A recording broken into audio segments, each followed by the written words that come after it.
وسط مدينة خنيفرة. طبعا المدينة نفسها يعني ما فيها معالم سياحية أو حاجة زي كذا، لكن في معلومة راح أذكرها لكم اللي هي راح تشاهدون بكثرة دائما اسم زيان يتداول في نفس المدينة، لا في فنادق لا في صيدليات. قصة البطل هذا الشهيد كان ضمن المقاتلين أيام الاستعمار الفرنسي. تيمنا يعني وعرفانا من أهل المدينة للشخص هذا رحمة الله عليه، بعض الأماكن وبعض الفنادق يسمون باسم زيان. هذا كل اللي صاير. وطبعا نفس المدينة ما فيها يعني معالم سياحية سوى النواحي اللي صورتها لكم.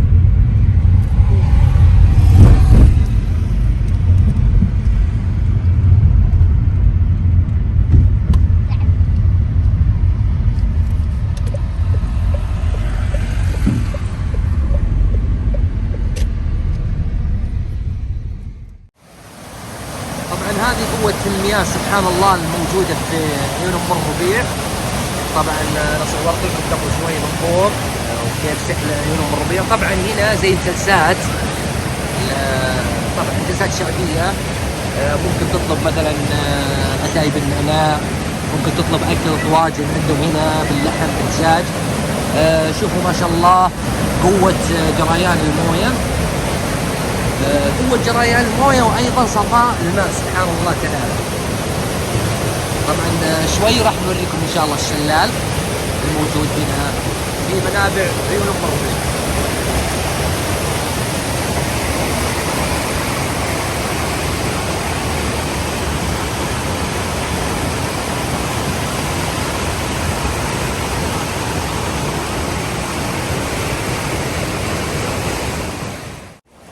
طبعا طالعين الحين الشلال، ان شاء الله راح نوريكم الشلال اللي ينزل من المويه.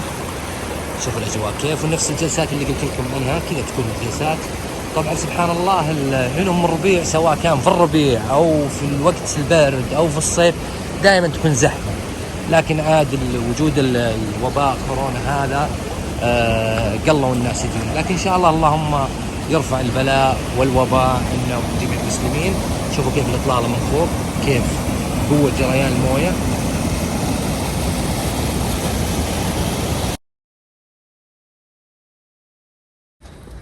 هذا خبز فرنوت معروف عند الأمازيغ بشكل عام بجميع قبائلهم وبجميع مناطقهم.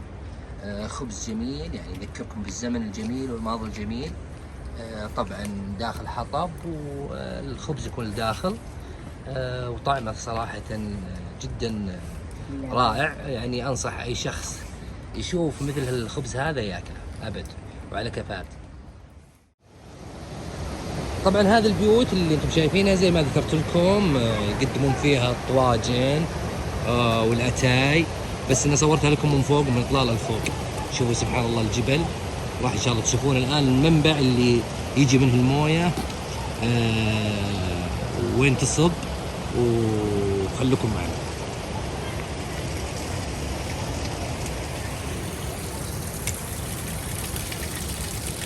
وصلنا الشلال ومغارة عيون أم الربيع. طبعا شوفوا ما شاء الله لا إله إلا الله وشلون الموية تصب يعني بقوة وبكثافة. وسبحان الله ترى فوق برا بعد فيه موية متجمدة. طبعا على فكرة يعني المعلومة عيون أم الربيع كذا على مدار السنة يعني ما في فصل معين يعني يتوقف عنها الموية. ما شاء الله لا إله إلا الله.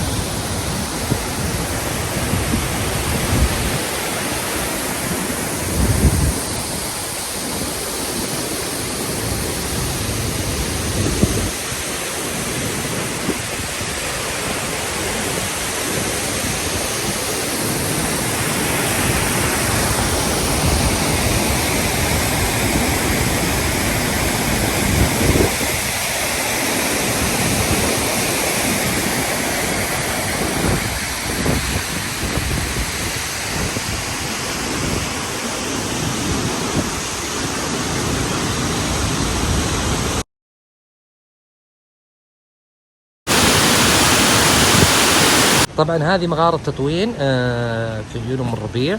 طبعا راح ننزل ان شاء الله اوريكم الداخل شلون. بسم الله الرحمن الرحيم. طبعا المشكلة ما فيه نور، لكن انا احاول انور نور التليفون.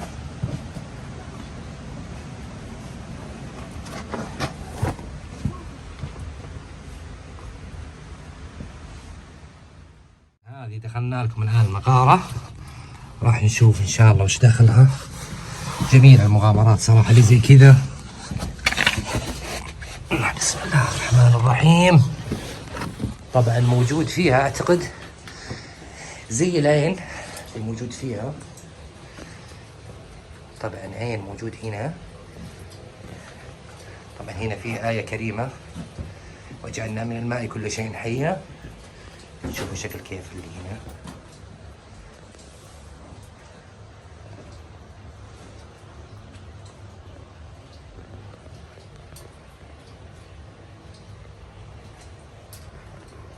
تذكرك بالافلام المرعبة.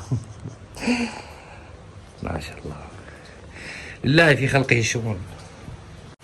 طبعا هذه العين ما شاء الله زي ما انتم شايفين في وسط المغارة هذه، والمويه على فكرة صالحة للشرب ما شاء الله لا اله الا الله. طبعا الساكنة المحلية هنا بيقولوني انه تكون دائما يعني مليانة مويه، لكن السنة هذه نظرا لهبوط الثلج قلت شوي المويه.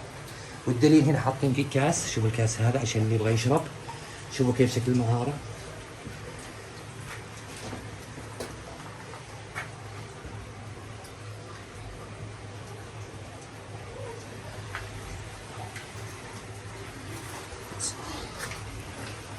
طبعا شوف السلم كيف تنزل من هنا عن طريق السلم.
هذه بحيرة قلمامة زقزاق، طبعا تبعد عن خنيفرة تقريبا حدود 24 كيلو، وتقريبا قبل ما توصل مفرق يوم الربيع تقريبا تبعد 2 كيلو.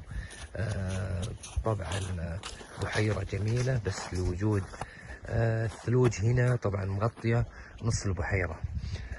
سبحان الله،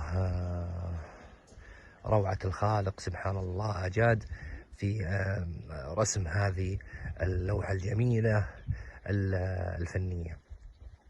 طبيعة شوف شلون منظر خلاب ويسر الناظرين صراحة.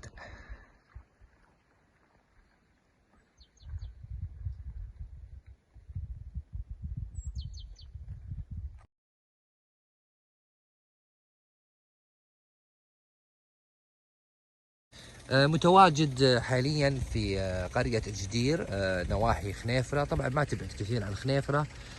طبعا